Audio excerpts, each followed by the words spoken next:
বলে জায়গাটা একটা কূপ আছে, কূপের নাম হলো বদর। এই নাম অনুসারে যুদ্ধের নাম হলো বদরের যুদ্ধ। দুই দল উপস্থিত অবস্থা এরকম, কাফেররা মুসলমানদের সাথে কেমন যেন পায়ে পাড়া দিয়ে যুদ্ধ করবে।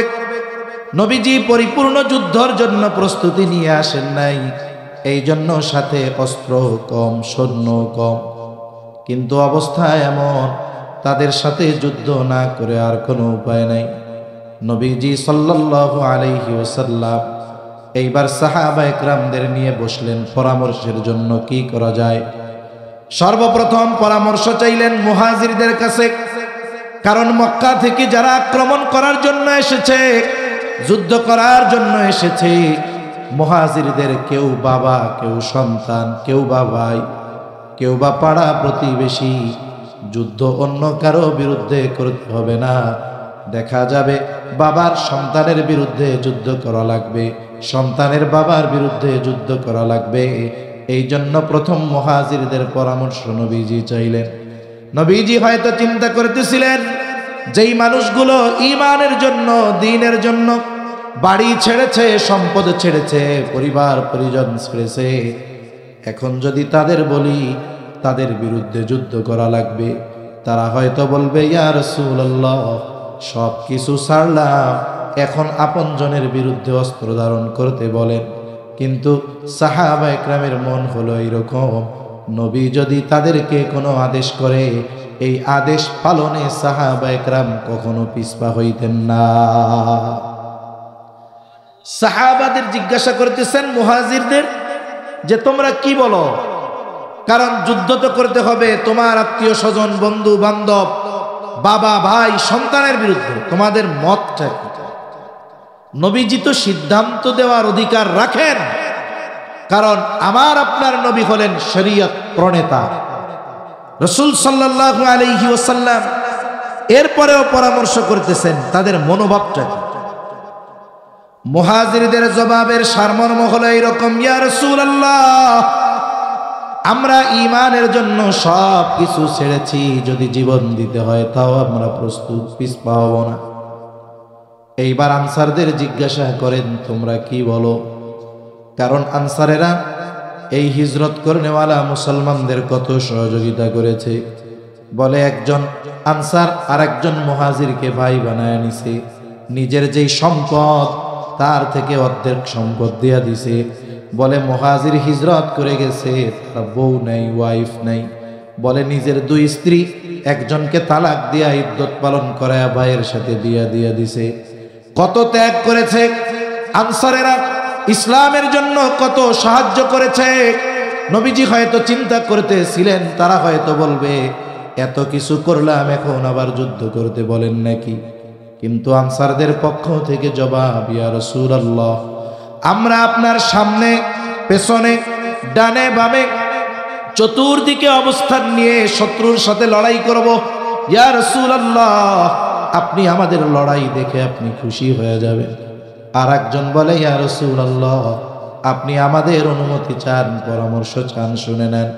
আপনি যদি আমাদেরকে উত্তাল সমুদ্রের তীরে দাঁড় করায়া আপনি যদি আমাদের নির্দেশ দেন তোমরা এখনই সমুদ্রের মধ্যে ঝাঁপায় পড়ো, ইয়া রাসূলুল্লাহ আপনি এই নির্দেশ দেওয়ার পর তাকায়া দেখবেন আপনার নির্দেশের পর একটা মানুষও সমুদ্রের তীরে দাঁড়ায় না।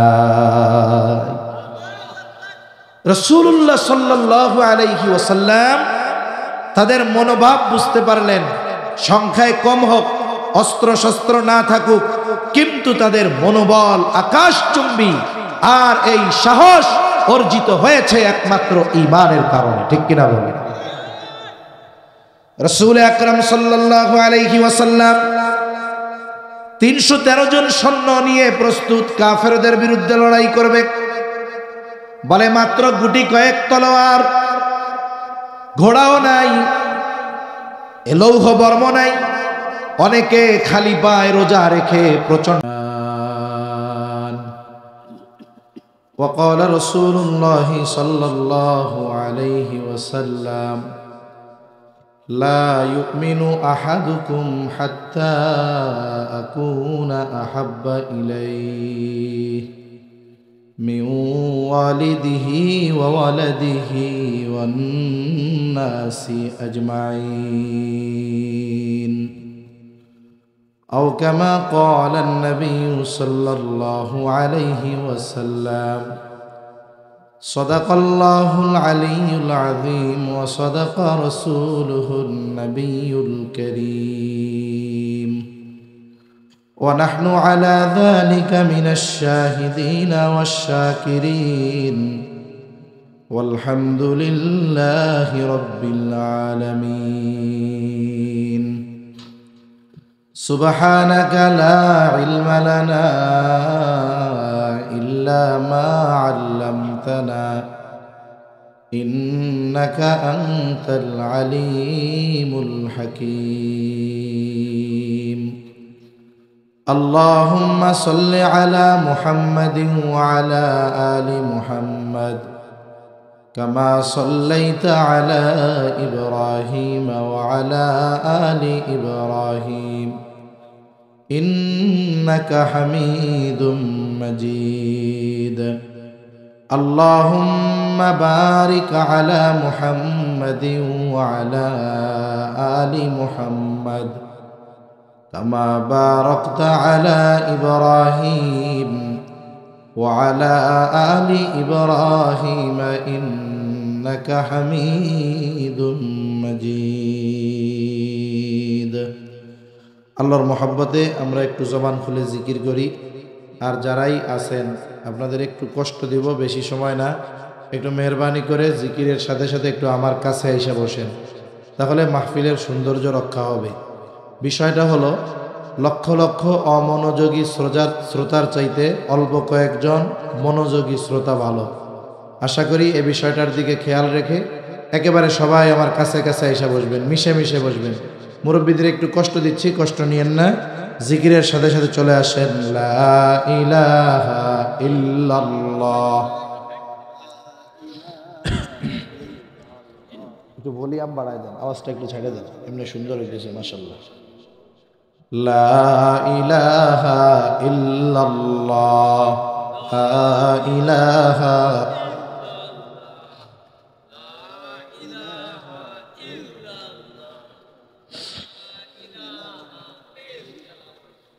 لا إله إلا الله لا إله إلا الله لا إله إلا الله محمد رسول الله صلى الله عليه وسلم। আওয়াজটা আরো ছাড়েন, আরো টন টন করবে আওয়াজ, পুরা ছেড়ে দিবে আওয়াজ। আলহামদুলিল্লাহ, ঐতিহ্যবাহী ময়মনসিংহ জেলার অন্তর্গত ত্রিশাল থানাধীন ধলা ভরবরা নামাপাড়া বাইতুল মামুর জামে মসজিদ যুব সমাজ ও এলাকাবাসীর উদ্যোগে আয়োজিত দ্বিতীয় বার্ষিক ইসলামী সম্মেলনের সম্মানিত শ্রদ্ধেয় সভাপতি পীরে কামিল আলহাজ হজরত মৌলানা মুবারক হুসাইন সাহেব দামাত বরকাতুহুল আলিয়া মুহতামিম ও শেখুল হাদিস বানিয়ারচলা মাদ্রাসা গাজীপুর, আমন্ত্রিত উলামায়ে কেরাম, সামনে উপস্থিত মুরব্বিয়ানে কেরাম, সমবয়সী যুবক বন্ধু, স্নেহের ছোট ভাই, পর্দার অন্তরালে অবস্থানরতা সম্মানিতা শ্রদ্ধেয়া মা ও বোন, আল্লাহ রাব্বুল আলামিনের দরবারে অগণিত শুকর যে মহান মালিক হায়াতে বরকত দিয়ে সুস্থ রেখে হাজারো মানুষের মধ্য থেকে যাচাই বাছাই করে হাদিসের ভাষায় এ জান্নাতের বাগানে আসার বসার, কিছু দ্বীনি কথা বলবার এবং শ্রবণ করবার তৌফিক যে মহান মনিব দান করেছেন, সে মনে করা হয়। সকলে বলি আমিন। এই পৃথিবীতে একজন মুমিন সবচাইতে বেশি ভালোবাসবে আল্লাহ তাআলাকে। কাকে? নয়েজ হবে না, কোনো নয়েজ হবে না, আওয়াজ ক্লিন করেন একেবারে, বুঝেন নাই? একেবারে নেট অ্যান্ড ক্লিন। এই নয়েজ কেন? এই পৃথিবীতে আল্লাহ তাআলা এবং তার রাসূলকে সর্বাধিক ভালোবাসতে হবে, এটা মুমিনের ঈমানের দাবি। আল্লাহ রাব্বুল আলামিন কোরআনুল কারীমের মধ্যে বলেন, ওয়াল্লাযীনা আমানু আশাদ্দু হুব্বাল লিল্লাহ, যারা ঈমানদার আল্লাহর জন্য তাদের ভালোবাসা হলো সুদৃঢ়। আল্লাহর জন্য তাদের ভালোবাসা কেমন? সুদৃঢ় ভালোবাসা। বলে সবচাইতে বেশি মুমিন আল্লাহ তাআলাকে ভালোবাসে।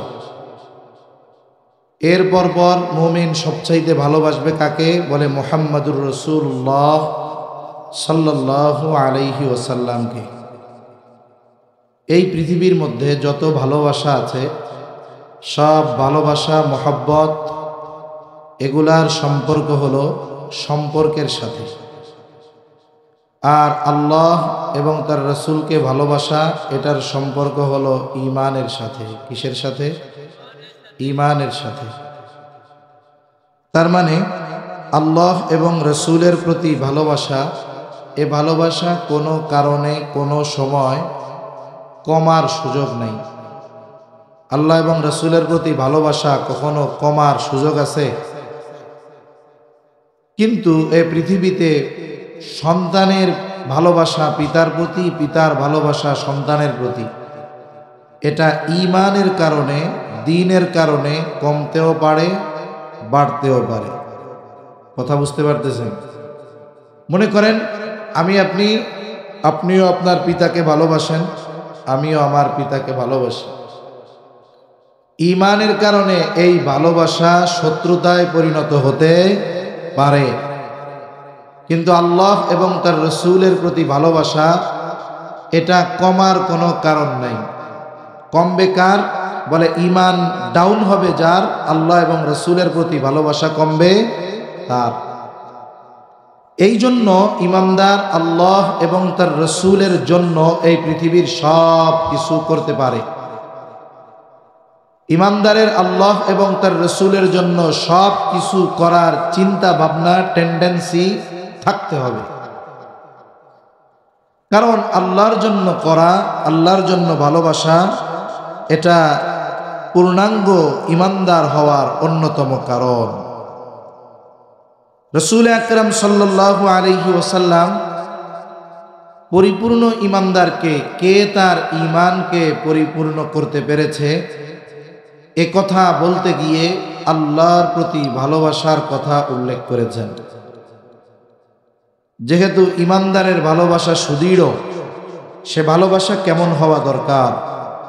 রাসূলুল্লাহ সাল্লাল্লাহু আলাইহি ওয়াসাল্লাম বলেন, মান আহাব্বা লিল্লাহ ওয়া আবগাদা লিল্লাহ ওয়া মানাআ লিল্লাহ ওয়া আ'তা লিল্লাহ। আল্লাহ রাব্বুল আলামিন বলেন, মান আহাব্বা লিল্লাহ, যে ভালোবাসলো আল্লাহ তাআলার জন্য তথা আল্লাহ তাআলার সন্তুষ্টির জন্য, ওয়া আবগাদা লিল্লাহ, যে কারো সাথে শত্রুতা পোষণ করলো আল্লাহ তাআলার সন্তুষ্টির জন্য, ওয়া মানাআ লিল্লাহ, কাউকে কিছু থেকে বাধা প্রদান করলো আল্লাহর জন্য, ওয়া আ'তা লিল্লাহ, কাউকে কিছু দিল, প্রদান করলো আল্লাহ তাআলার জন্য। নবীজি বলেন, ফাকাদ ইস্তাকমালাল ঈমান, সেই ব্যক্তি অবশ্যই তার ঈমানকে পূর্ণ করলো।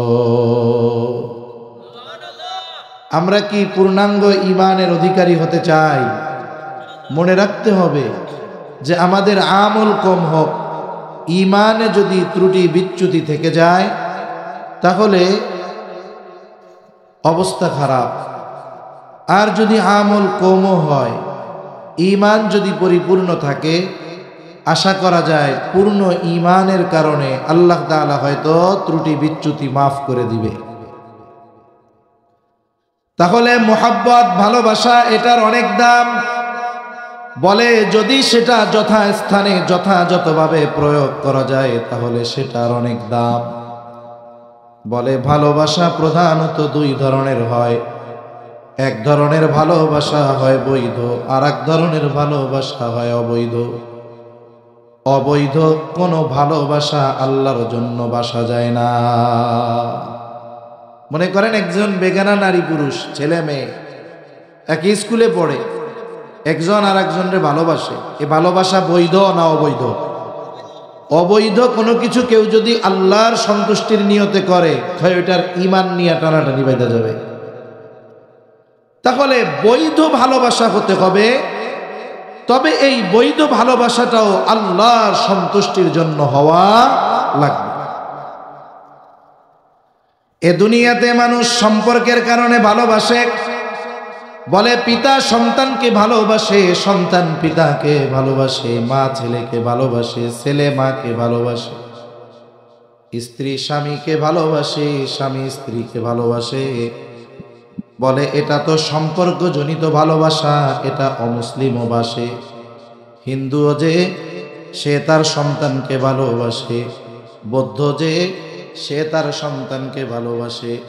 বলে ইমানদার এই সম্পর্কজনিত ভালোবাসাটাও বিনা কারণে বাসে না, বলে এই সম্পর্কজনিত ভালোবাসাটাও সে আল্লাহ তাআলাকে সন্তুষ্ট করার জন্যই বাসে। কি করবেন বুঝতে পারতেছি না, আওয়াজ ছাড়ে না কেন? বক্স থেকে আওয়াজটা ছেড়ে দেন। কি করেন ভাই? এত বড় একটা নিয়ে আসছেন, এই দুই বক্স চালাইতে এত কিছু লাগে? এখন ঠেলা মুখের কাছে দিবেন এরকম? আমি আর উঠাই না, দেন সামনের দিক দেন তো।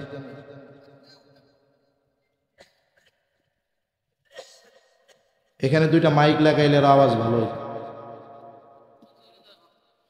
ভাই। আপনি কি করেন না, এদিকে একটা মাইক দিলে এনাফ ছিল আওয়াজ, সামনে ফাঁকা, কোনো দেয়াল নেই, সুন্দর আওয়াজ।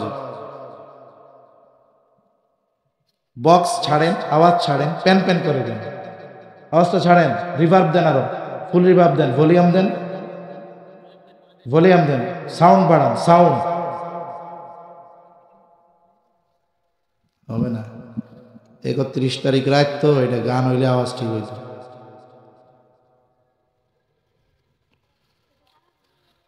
তাহলে মুমিন সম্পর্কের ভালোবাসাও বাসবে কার জন্য?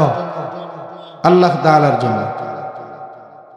ইকো দিবেন না, ইকো দিবেন না, রিভার্ব দেন, ভলিউম দেন, মানে সব বন্ধ করে শুধু ভলিউম দেন আর টোন দেন। সব বন্ধ করেন, সব সব বন্ধ। হ্যাঁ, সাউন্ড দেন, শুধু ভলিউম দেন আর টোন দেন, টোন দেন, টন টন করেন আওয়াজ, বেশ কমাবেন।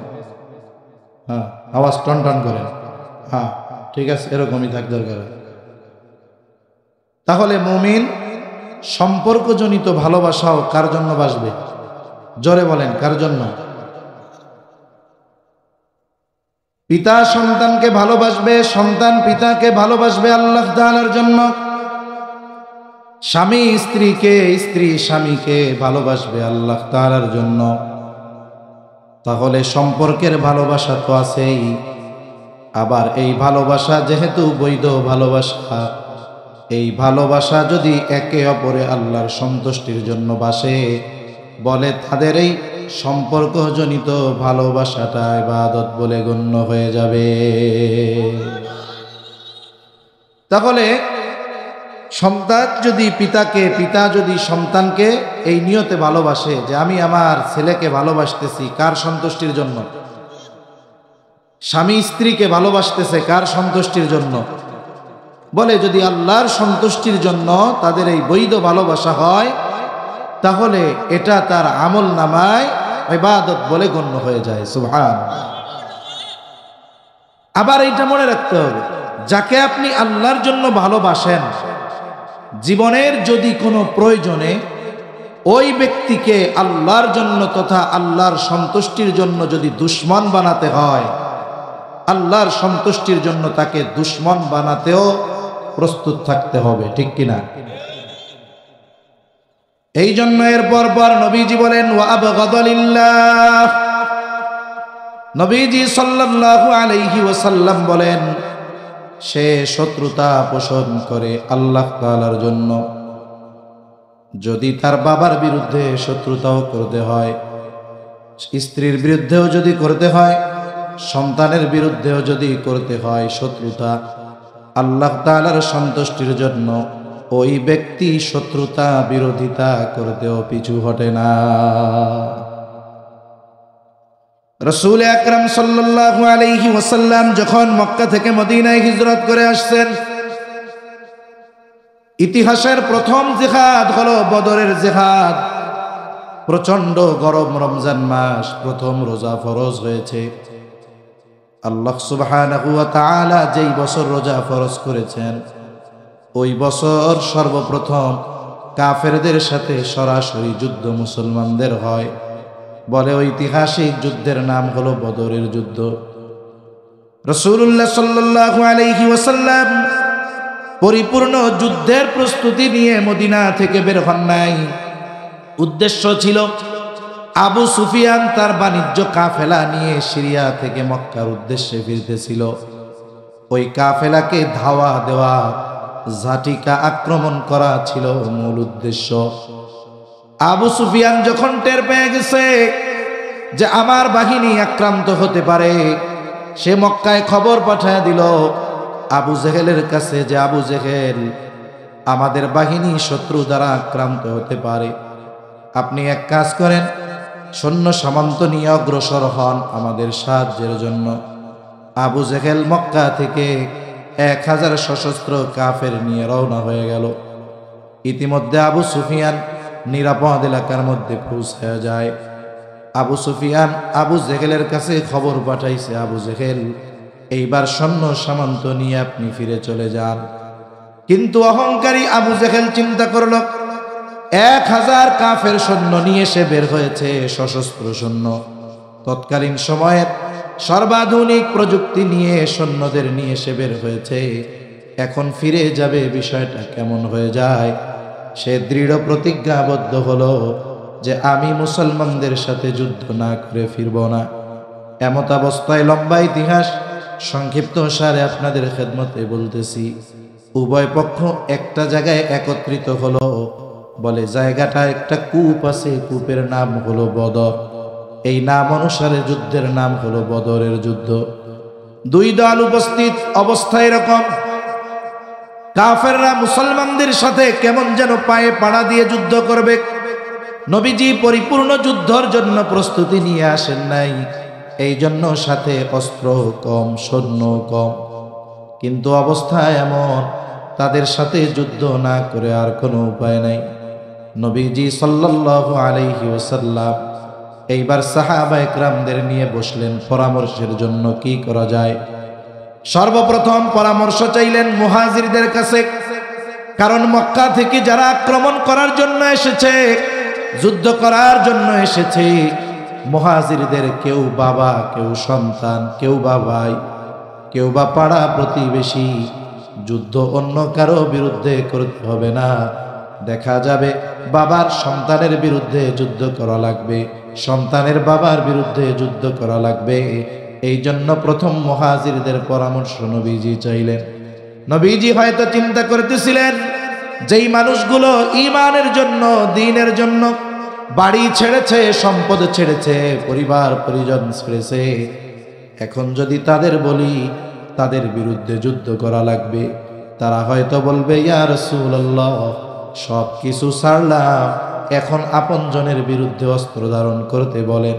কিন্তু সাহাবা একরামের মন হলো এরকম, নবী যদি তাদেরকে কোনো আদেশ করে, এই আদেশ পালনে সাহাবা একরাম কখনো পিছপা হইতেন না। সাহাবাদের জিজ্ঞাসা করতেছেন মুহাজিরদের যে তোমরা কি বলো, কারণ যুদ্ধ তো করতে হবে তোমার আত্মীয় স্বজন, বন্ধু বান্ধব, বাবা ভাই, সন্তানের বিরুদ্ধে, তোমাদের মতটা কি? নবীজি তো সিদ্ধান্ত দেওয়ার অধিকার রাখেন, কারণ আমার আপনার নবী হলেন শরীয়ত প্রণেতা রাসূল সাল্লাল্লাহু আলাইহি ওয়াসাল্লাম। এরপরেও পরামর্শ করতেছেন তাদের মনোভাবটা কি। মুহাজিরদের জবাবের সারমর্ম হলো এরকম, ইয়া রাসূলুল্লাহ, আমরা ঈমানের জন্য সব কিছু ছেড়েছি, যদি জীবন দিতে হয় তাও আমরা প্রস্তুত, পিছপা হব না। এইবার আনসারদের জিজ্ঞাসা করেন তোমরা কি বলো, কারণ আনসারেরা এই হিজরত করনেওয়ালা মুসলমানদের কত সহযোগিতা করেছে। বলে একজন আনসার আরেকজন মুহাজিরকে ভাই বানায় নিছে, নিজের যেই সম্পদ তার থেকে অর্ধেক সম্পদ দিয়া দিছে। বলে মুহাজির হিজরত করে গেছে, তার বউ নাই, ওয়াইফ নাই। বলে নিজের দুই স্ত্রী, একজনকে তালাক দিয়া ইদ্যত পালন করায় ভাইয়ের সাথে বিয়া দিয়া দিছে। কত ত্যাগ করেছে আনসারেরা, ইসলামের জন্য কত সাহায্য করেছে। নবীজি হয়তো চিন্তা করতেছিলেন, তারা হয়তো বলবে এত কিছু করলাম, এখন আবার যুদ্ধ করতে বলেন নাকি? কিন্তু আনসারদের পক্ষ থেকে জবাব, ইয়া রাসূলুল্লাহ, আমরা আপনার সামনে, পেছনে, ডানে বামে, চতুর্দিকে অবস্থান নিয়ে শত্রুর সাথে লড়াই করব। ইয়া রাসূলুল্লাহ, আপনি আমাদের লড়াই দেখে আপনি খুশি হয়ে যাবেন। আর একজন বলে, ইয়া রাসূলুল্লাহ, আপনি আমাদের অনুমতি চান, পরামর্শ চান, শুনে নেন।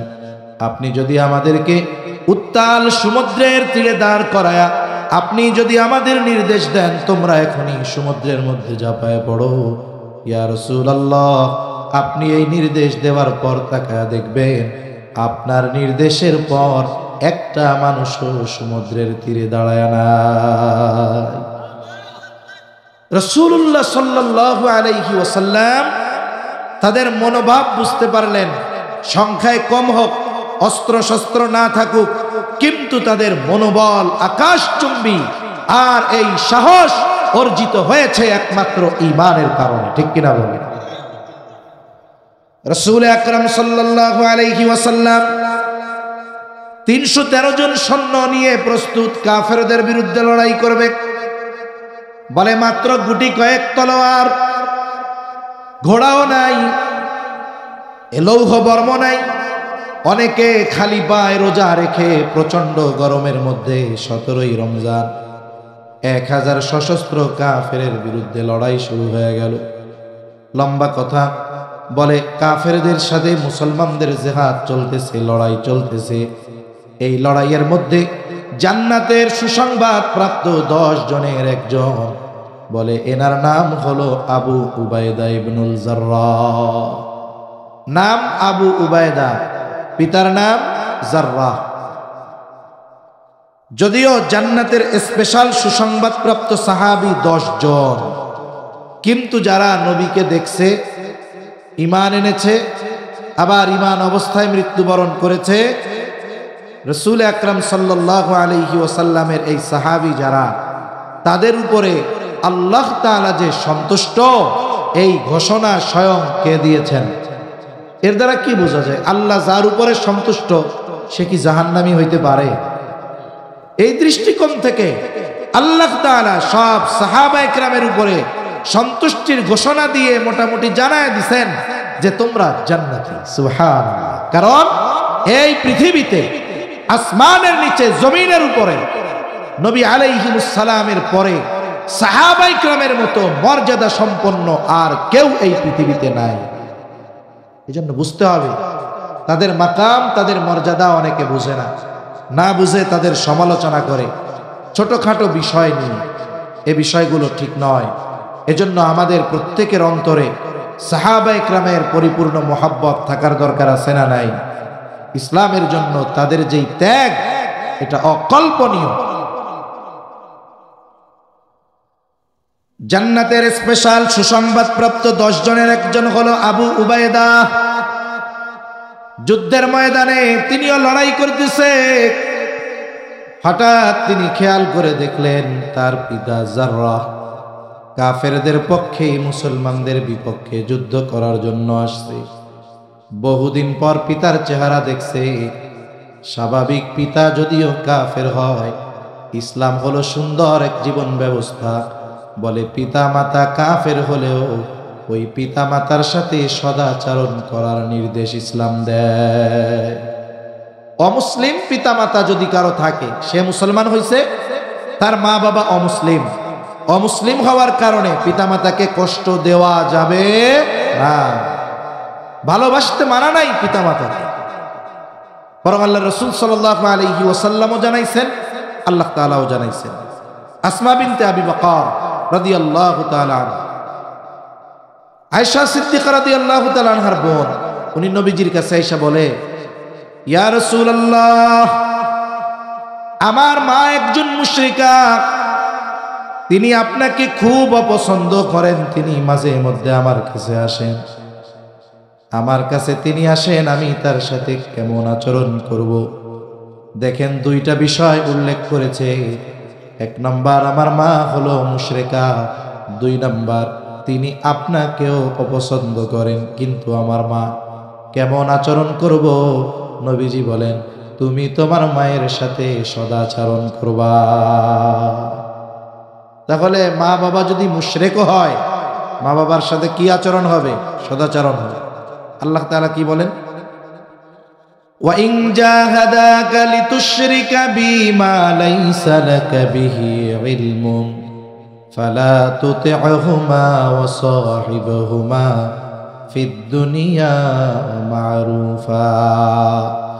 আল্লাহ রাব্বুল আলামিন বলেন ওয়া ইন জাহাদাকা লিতুশরিকা বিমা লাইসা লাকা বিহি ইলম, তোমার যেই ব্যাপারে জ্ঞান নাই, তোমার মা যদি তোমাকে শিরকের আদেশ করে, জোর করে, ওয়া ইন জাহাদাকা লিতুশরিকা বি, শিরিক করার জন্য তোমার মা বাবা যদি তোমার জোর জবরদস্তি করে, আল্লাহ তাআলা সবচেয়ে বেজার হয় শিরিক করলে। আল্লাহ তাআলা কোরআনুল কারীমের মধ্যে বলেন ইন্নাল্লাহা লা ইয়াগফিরু আন ইউশরাকা বিহি ওয়া ইয়াগফিরু মা দুনা যালিকা লিমান ইয়াশা। আল্লাহ তাআলা বলেন ইন্নাল্লাহা লা ইয়াগফিরু আন ইউশরাকা বিহি, আল্লাহর সাথে যদি কেউ শিরিক করে আল্লাহ তাআলা এটা ক্ষমা করবেন না। তবে অন্যান্য পাপ যদি কেউ করে, অন্যান্যগুলো আল্লাহ তাআলা চাইলে মাফ করে দিবেন, কিন্তু শিরকের গুনাহ আল্লাহ মাফ করবে না। শিরককে আল্লাহ তাআলা মহা জুলুম বলে অভিহিত করেছেন। আল্লাহ তাআলা বলেন ইন্নাশ শিরকা লাযুলমুন আযীম, শিরক হলো মহা জুলুম, মহা অন্যায়। বলে এই মহা জুলুম করার আদেশ যদি কোনো তার পিতা মাতা কাউকে দেয়, আল্লাহ তাআলা বলেন তোমার উপরে আমি রবের নির্দেশ হলো ফালা তুতি'হুমা, পিতা মাতার এই আদেশের আনুগত্য করবা না। তার মানে শিরিক করতে বলছে করবা না, তবে খবরদার শিরিক করতে বলার কারণে ওই পিতা মাতার সাথে তুমি খারাপ আচরণ করবা না। পিতা মাতা যদি কাফের হয়, শিরিক করার আদেশ যদি করে, এই মহা জুলুম মহা অন্যায় করার আদেশ যদি করে, বলেন তো এই পিতা মাতার সাথে খারাপ আচরণ করা যাবে? আল্লাহ তাআলা এরপরে বলেন খারাপ আচরণ তো করবাই না, ওয়া সাহিবহুমা ফিদ দুনিয়া মা'রুফা, এই দুনিয়ায় তুমি তাদের সাথে সদাচরণ করবা, ভালো ব্যবহার করবা। খবরদার ওই মা শিরিক করার আদেশ করার কারণে খাবার বন্ধ করে দিবা না, ঘর থেকে বের করে দিবা না, ওষুধ কেনা বন্ধ করে দিবা না, বরং ওই মা বাবার সাথেও সদাচরণ করার আদেশ দিয়েছেন কে? জোরে কোন কে? আল্লাহ। এজন্য মা বাবা যদি কাফের হয়, ওই মা বাবার প্রতি যদি ভালোবাসা